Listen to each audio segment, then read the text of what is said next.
to a dramatic scene where a group of men plotted against her in secret. In hushed tones and under the cover of darkness, they planned their coup, their faces etched with discontent and trepidation. Returning to the earlier days, Elder Mugo painted a vivid picture of the moment when Makeri suggested Wangu's name for the position of headman to the colonial administration. The room was filled with an air of disbelief as Makeri stood up, his voice steady and confident, declaring his wife as the best candidate. A murmur of shock rippled through the room, but Makeri's unwavering stance silenced any objections. Elder Mugo then recreated a scene showing Wangu sitting next to Makeri during a council meeting. Her posture was upright, her gaze focused, and her ears keenly tuned to the discussions at hand. Every now and then, she would interject with her thoughts, her voice echoing through the room, leaving the men in silence. In a wide shot of Kenya's Central Highlands during sunset, with Mount Kenya in the background and the Kikuyu community gathered under the ancient Mugumo tree, Elder Mugo continued the tale.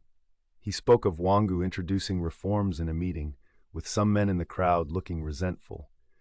Despite the evident resentment, Wangu pressed on, her voice firm and her resolve unyielding.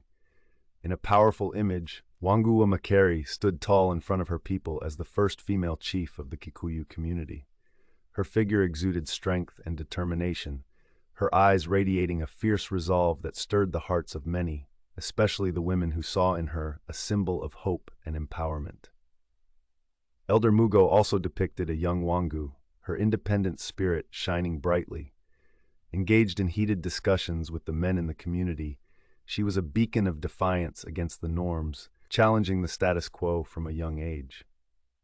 Finally, the spotlight returned to the elders under the Mugumo tree, with Elder Mugo in the center, his voice carrying the weight of history. The fire next to them flickered, casting long, dancing shadows as they continued to relive the legend of Wangu Makeri, a woman who defied tradition to etch her name in the annals of Kikuyu history. Thus, the story of the day drew to a close under the starlit sky, leaving behind a lingering sense of awe and respect for